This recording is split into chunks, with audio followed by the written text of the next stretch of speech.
Hello there everyone. Hope you are safe in this pandemic situation. I am Ahmed Shauki I am Taziran Munsha. and today we'll show you how you can determine the nth term of any quadratic sequence. Before starting our explanation, we'll love to share our story quickly. I and Munsha are classmates and we enjoy problem solving a lot. In fact, we're totally obsessed with Math Olympiad problems. When we try to solve different problems, especially in those problems which fall into the category of number theory and combinatorics, we have to face a lot of sequences. And most of the time, the solution to that problem depends on finding the nth term of that sequence. And I have to say, quadratic and cubic sequences are hard in this particular situation. And after searching a lot on the internet, we have failed to find a proper methodology to determine the nth term of a quadratic or a cubic sequence.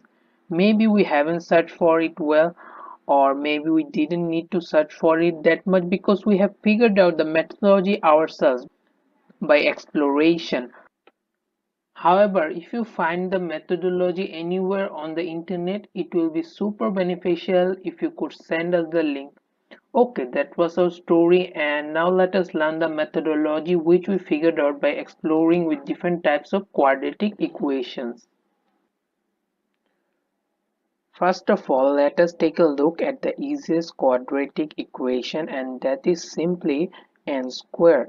If we write down the sequence for this equation, it will be 1 square, 2 square, 3 square, 4 square, 5 square, and so on.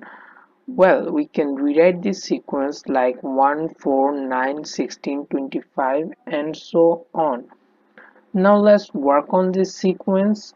We'll try to figure out a pattern and then we'll see how this pattern eventually affects and modifies the equation.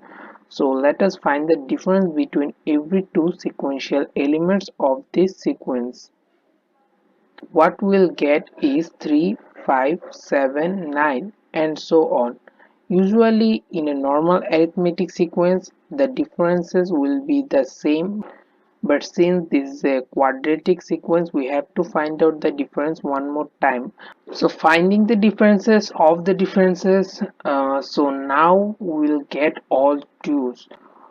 While dealing with quadratic sequences, we have to work with these 3 rows. In cubic sequences, there will be 4 rows, so on and so forth. Hopefully it will sound more logical when we'll be done with this topic. Now we'll need to question ourselves and start the exploration.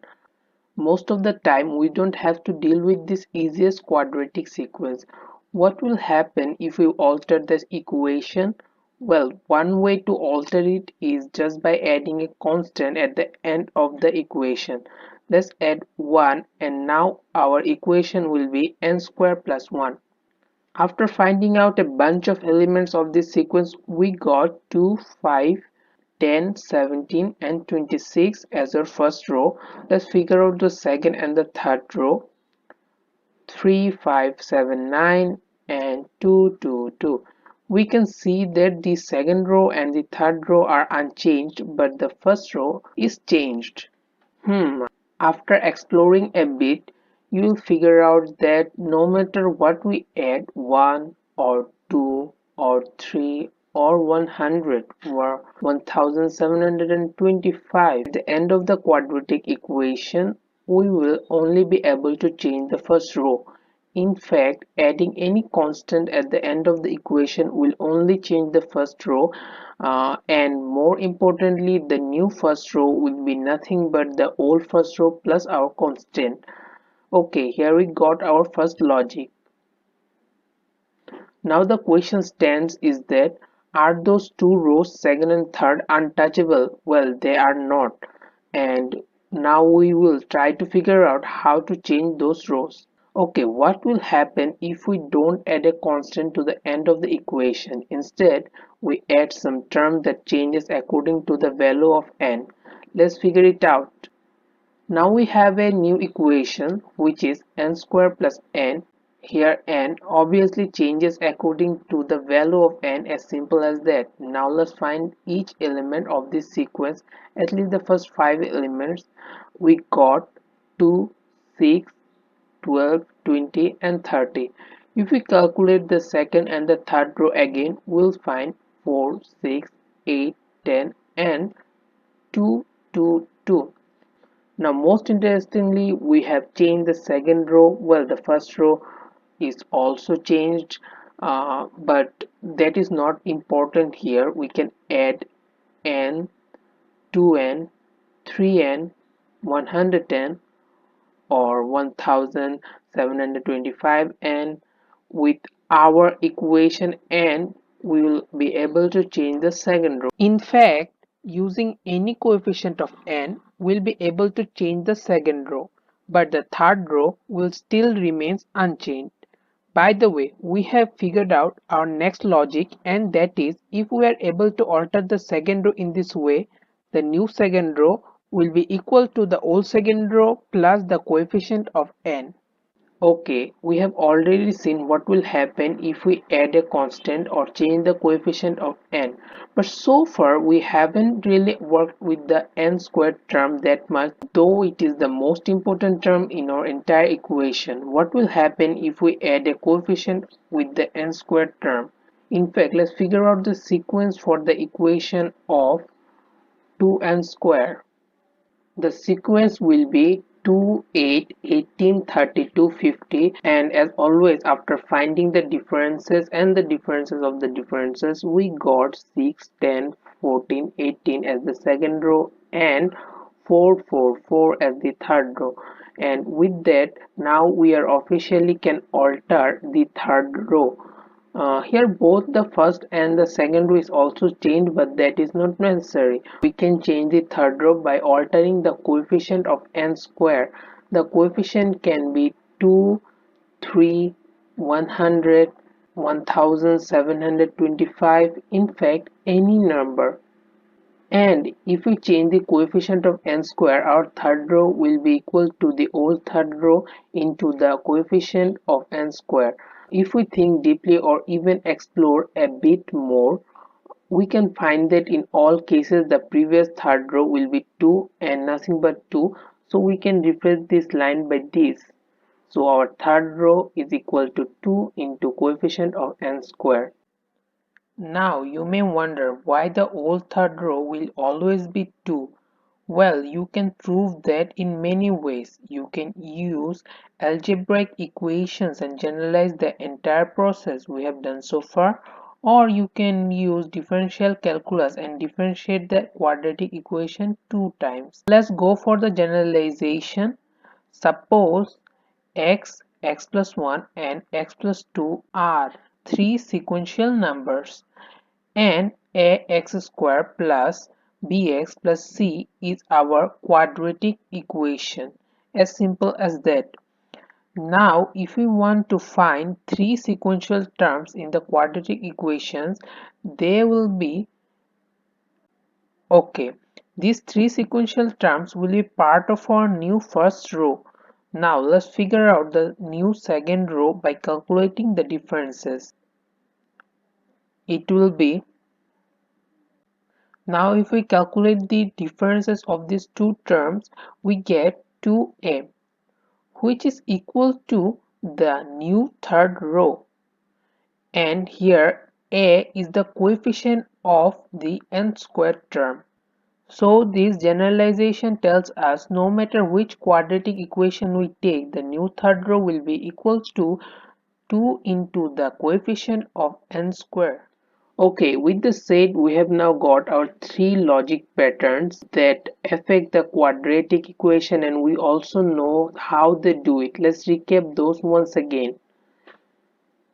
If we change the constant, it will alter the first row. If we change the coefficient of n, it will affect the second row. If we change the coefficient of n square, it will eventually alter the third row. Now that we got these three logic, we need to think backwardly and find out the nth term of any quadratic sequence. For example, we take this sequence 2, 4, 7, 11, 16. You can take any other sequence as long as it is quadratic. How will you be sure that it is a quadratic sequence? Well, if the elements of differential sequence match at the third row, then it is a quadratic sequence. Okay, now let's calculate the second and the third row of this sequence. We got 2, 3, 4, 5 as the second row and 1, 1, 1 as the third row. As our logic number 3, we know that the third row is equal to 2 into the coefficient of n square. Here in this example, the third row is equals to 1. After solving this equation, we find that the coefficient of n squared is equals to 1 by 2. So our equation will be 1 by 2 n squared plus few other terms. We'll figure that out soon. Now for finding out the second term, we need to first find 3 rows of the 1 by 2 n squared sequence. We got 0.5, 2, 4.5, 8, 12.5 as our first row, 1.5, 2.5, 3.5, 4.5 as our second row, and 1 as our third row. Here the second row is most important for us because it will be the old second row in our logic number 2 equation. Our logic number 2 says that the second row will be equal to the old second row plus the coefficient of n. We have 2, 3, 4, 5 as the second row and 1.5, 2.5, 3.5, 4.5 as the old second row. Now if we calculate this, we'll find that the coefficient of n will be 1 by 2. So our equation will be 1 by 2 n square plus 1 by 2 n plus some constant. Alright, we are really close to our nth term equation. Now we just need to find the constant. For that we have to find the 3 rows of 1 by 2 n square plus 1 by 2 n equation. After some calculation we'll get 1, 3, 6, 10, 15 as our first row, 2, 3, 4, 5 as our second row and 1, 1, 1 as our third row. Here the most important part is the first row because it will be the old first row in the logic number 1 equation. Our logic number 1 equation says that first row is equal to old first row plus constant. We have 2, 4, 7, 11, 16 as the first row and 1, 3, 6, 10, 15 as the old first row. Now if we calculate this, we'll find that the constant will be 1 and our equation will be 1 by 2 into n square plus 1 by 2 into n plus 1, and we can find the nth term of the 2, 4, 7, 11, 16 quadratic sequence with this equation easily. So that was the entire methodology for finding the nth term of any quadratic equation. I believe you have learned something new from this video. In our next session, we'll talk about how you can determine the nth term of any cubic sequence. So stay tuned.